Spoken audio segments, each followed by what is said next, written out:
Last week we have seen how the test section in Monolix works. Today I will explain you the proposal section. I'm using a simulated dataset with age, body surface area, sex and weight as possible covariates. I have run this base model, and in the test section we can see a strong correlation between age and the random effect for the clearance, and also between body surface area and V1 and weight and V1. Physiologically, it makes sense that body surface area and weight impact the volume. But actually, body surface area and weight represent very similar information. This can, for example, be checked in the data viewer that I have open here, where we indeed see that body surface area and weight have a strong correlation with each other. So probably I don't need to add both covariates on V1 because they carry the same information. If I look at the p-values, they are pretty similar, so it's not so easy to decide which one to choose. This is why we have the proposal section. As the test section, it requires to run the task conditional distribution because the proposal uses the samples from the conditional distribution.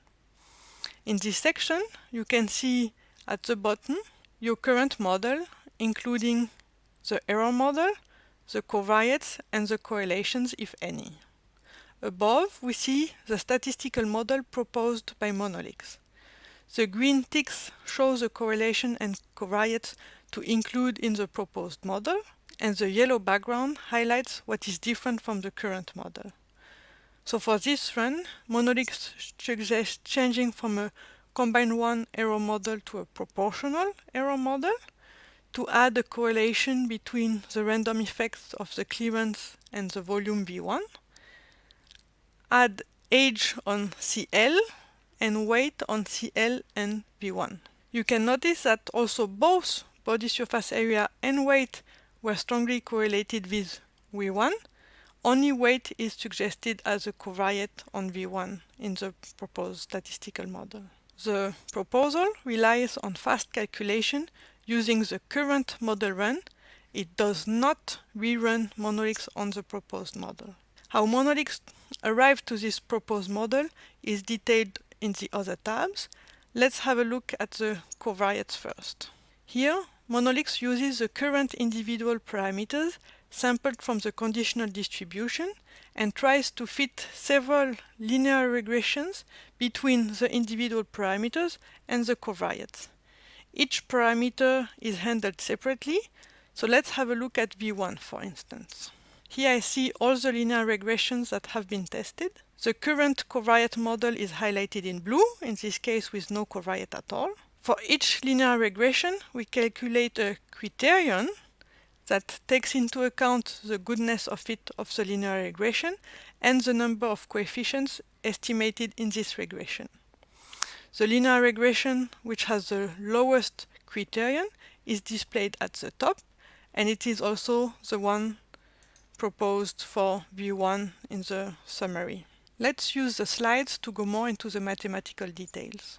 I will focus on the linear regression number 3, and what we do here is actually just a linear regression between the transformed individual parameters sampled from the conditional distribution and the covariates weight and sex. The criterion that we calculate corresponds to a Bayesian information criteria, which is equal to -2 the log likelihood normalized by the number of replicates, so the number of individual parameters per individual, plus a penalty term that corresponds to the number of estimated betas, here I have 3, times log of the number of individuals. Note that the likelihood here is the likelihood of the linear regression. It has nothing to do with the likelihood of the nonlinear mixed effect model.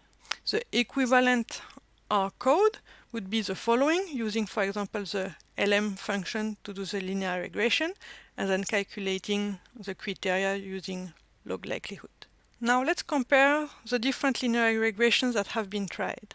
In model number 1 we have only weight, in model 2 only body surface area, and in model number 4 we have both.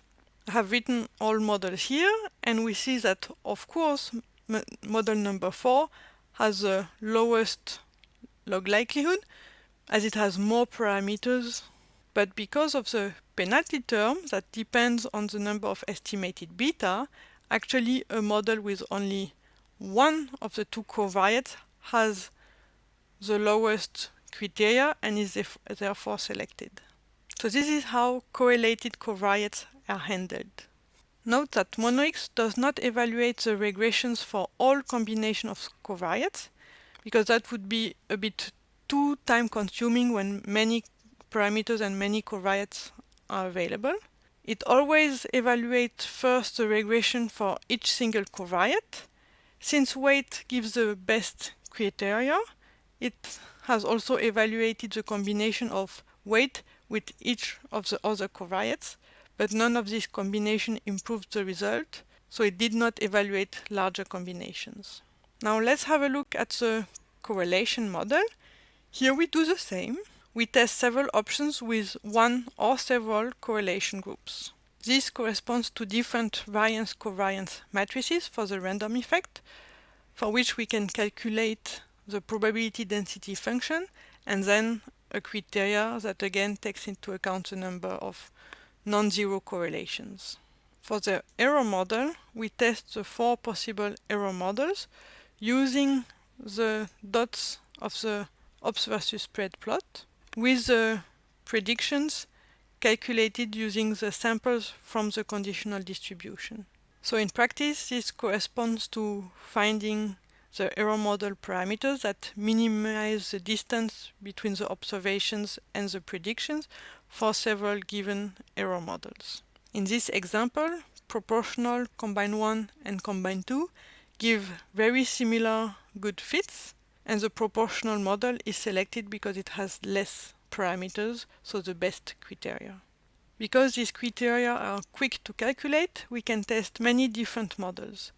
The linear regressions use the current individual parameters coming from the base Monolix run without covariates.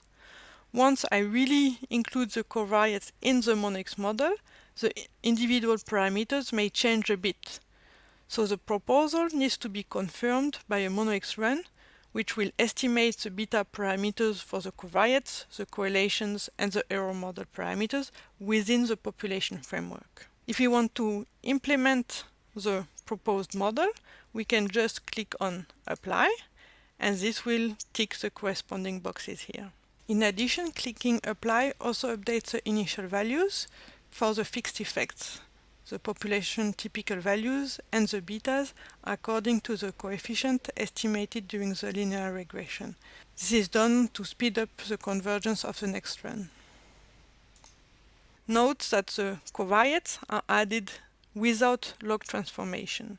So what I usually do is to log transform all covariates in my base run, such that in the proposal both the original and the log transform covariates appear.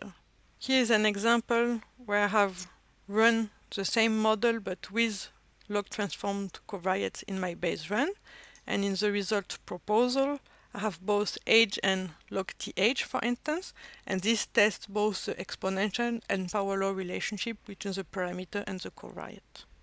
I go back to my previous run. Note that if you want to choose separately the error, the correlation, and the covariate model, you can go to the individual tabs, and for each model you have a single apply button. Now let's run the proposed model. I will add those two tasks and do a save as and run.